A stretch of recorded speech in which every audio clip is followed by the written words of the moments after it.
So my name is James Locke. I grew up in Lubbock, Texas. I was the son of a psychologist. So naturally, I decided I wanted to go into agriculture.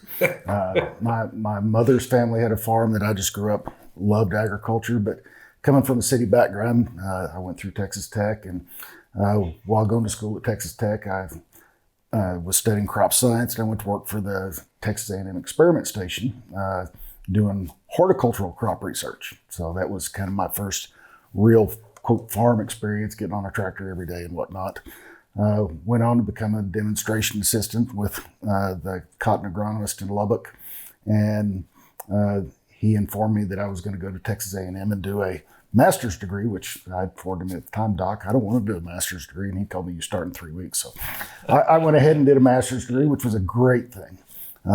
After that, I did that master's in weed science, so I really studied herbicides and weed ecology and interaction with crops.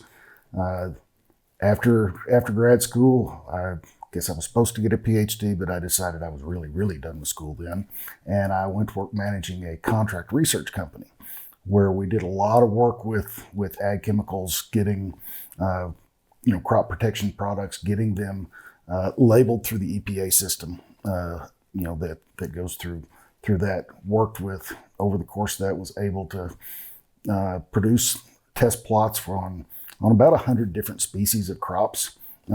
So I got to do a lot of that. After that, I went on and was a farm and ranch soils and crops consultant for about 17 years, helping farmers and ranchers correctly use not only fertilizers based off of soil analysis, but also did a lot of weed and brush control work with that. So pretty diverse background, working with a lot of different crops. And then when I came here to Bamert, it was I thought I'd been in a lot of diversity before, and then I got here and realized just how diverse this particular industry is. So, that's kind of where I came from. And, I think a lot of the diverse, interactions that I've had with those different jobs, either with extension, working with cotton farmers, or in the contract research business, working with, all the different, manufacturers that we worked with, and dealing with EPA, and then working with farmers and ranchers, helping them solve their problems for 17 years. I think it really set me up well to be able to help the producers and land managers and people in the reclamation industry here at Bamert. Yeah, I agree. Your herbicide expertise alone brings a lot to the game, and then your knowledge of consultation has really helped our customers, and we get to hear that every day. So we appreciate that. What you talk about coming to Bamert recently? What were you most surprised about? You touched on that a little bit, but expand on it a little bit. What were you most surprised of when you got here? It was really the diversity of all the different fields and I guess industries that Bamert touches. Because when I ran the contract research company, we did a lot of work up at the experiment station north of Clovis. And I drove by, on the highway 1,000 times. There was a Bamert Seed Company sign on the side of the road. I didn't think a whole lot about it, Bamert Native Seed. Well, what can that be? And then the first day that I worked for Bamert, we were actually at an oil field show. And I'm thinking, oil field show? We're a seed company. Why are we here? And then getting to talk to people at these different oil field shows that we've been to, and it's kind of funny because they walk by and they look at you and it's like, are you just a lost Aggie? Why are you at an oil field show? And either they walk by and just don't ask, or they'll come up and they'll give you that quizzical question. And there's always this neat aha moment when you explain to them about, all that seed that has to go back onto a right of way or an oil field, pad location or whatnot, when they reclaim all those things, that seed comes from somewhere, and that's us. And they get this big aha moment. And, it's not just the oil industry, it's the solar industry, which is so exploding right now, and, wind farms, and of course, still the farmers and ranchers that we always used to, which was kind of the little narrow focus that I always thought of as native seed was, that's people restoring, prairie pasture. But there's so much more to what we do, and that was the biggest surprise to me. I did not expect that. So talk a little bit about your surprise of getting here, but what do you say you enjoy most about your job? It kind of goes back to being similar to whenever we were consulting. It's helping people find solutions to whatever problem they might have. And it's not always a problem that we're the ones that solve. And to me, that's fine. I mean, I'm perfectly happy if we're not going to, if the solutions that we have available are not going to be appropriate for what they need, then I'm happy to help them find whatever it is. And I get a lot of really positive feedback, from people, not only when I help them find a seed blend or whatnot that they want, but when I explain to them that we don't have what you need, and this is what's going to be, the best interest in solving, the issue that you had. And their common response is, well, I really appreciate that. I may not need you now, but if I ever do need seed, I know who I'm calling. And I like that. I like to get that kind of positive feedback. Yeah, and I think the folks that we have on staff brought that to the job, that same exact quality that you're talking about, and so greatly appreciate it.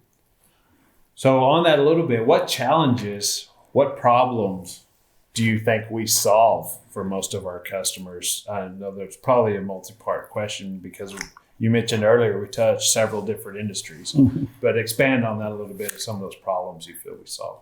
I think the biggest problem that we solve is helping people get a site-specific or problem-specific solution. A lot of places there's just, you need seed, this is what we have to sell, and because we sell it, this is what's most going to fit for you. I think where we go in and we help people design something or create something that's, solves their problem, and they get that resolution to solving a problem, I think is and it's whatever kind of problem it is. I mean, there's, whether it's pipelines or pastures, and, that's where we concentrate on what their end result needs to be and what they want to get out of it rather than just, selling them some seed and getting some grass on the ground. You bet. So with your varied background and experiences, all the folks you've been able to meet and the network that you bring with you, but all those folks in that network, what's the most common question you get from a lot of those folks about what you do and selling native seed? It usually goes back to trying to explain the problems that we're trying to solve. Because, you tell somebody, okay, I sell seed, and they're like, eyes glaze over. That's, who cares about selling seed? But you explain all the problems and, particular solutions. The energy sector is the one that seems to, just like me before I came in here, that's the one that surprises everybody. And one, they don't realize that the energy sector has that responsibility that they have to do the things that they do. So it's kind of educating folks on that type of, the other things that are required that are not necessarily something that most people ever find out about. And I was very much the same way. I mean, I go to, when we do go to these, Permian Basin Oil Show and stuff like that, I've lived in the oil patch my entire life. And to me, it was, pump jacks and maybe tank batteries and whatnot. That was all. And you go to that, to a show like that. I mean, people are surprised to see us there, but I'm equally surprised to see it, just the breadth of what that industry is. And I think, opening our eyes to most industries are going to be like that. That there's so much more that we don't know about. And that's a good part of those industries being able to do their job, that that all of that stuff kind of stays invisible in the background. So yeah. So tell us a little bit from your perspective about the dynamic between maybe, we kind of say we have three parts of the company: the production, the warehouse, and the sales.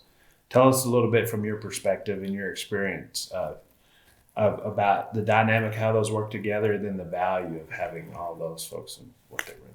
Well, starting with the production side, it's, talk about the diversity of all the different types of native grasses and forbs and wildflowers and everything that we grow here. And, Jeff's dedication to being able to pull all that stuff, Jeff and the whole farm crew being able to pull all that stuff off. And that always kind of amazes me because I considered myself to be a fairly well-rounded and accomplished agronomist just because of all of the different stuff that I had worked with. But the thing about it is most of the agronomic crops or horticultural crops, whatnot that I've worked with, there's a reservoir of academic data or information out there on doing that. These guys have figured this stuff out mostly on their own because there's not a whole lot of stuff published on native grass seed production.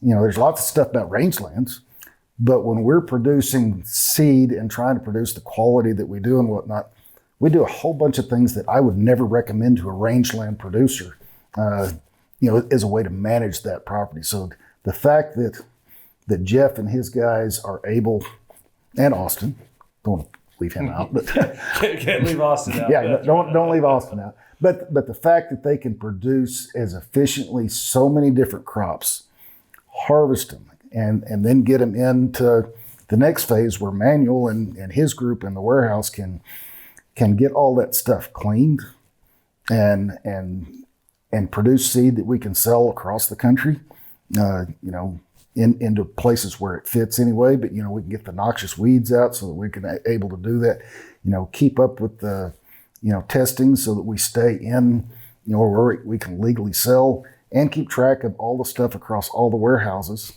And we can do like I did just now. I filled an order for a construction company. And, that order's already being processed. It's put on a pick sheet. They'll pull that, have that stuff blended in bags with all the correct tags on it and ready to ship tomorrow afternoon. I kind of find that really impressive. Pretty phenomenal, isn't it? Yeah. That they can pull off all that kind of stuff. And I like that I get to help some on the production side. I really enjoy that, going out with, I learn something new every time I get out in the field on a lot of those things.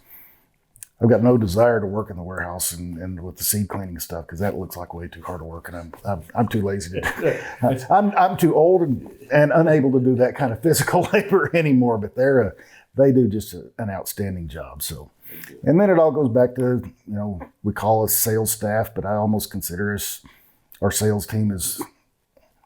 I mean, yeah, we help fulfill orders, but I consider us almost more of consultants to help people get to the problem, a solution to the problem that they've got, where seed happens to be that solution. So that's kind of where I see us fitting into that world. So you touched on it a little bit, but from your roles here as a reclamation specialist, a consultant, not just a salesman, and then your role in helping with the production aspect, they can play in kind of both those roles. What excites you about the future? Of Bamert Seed, I think it's the opportunities that are on the horizon.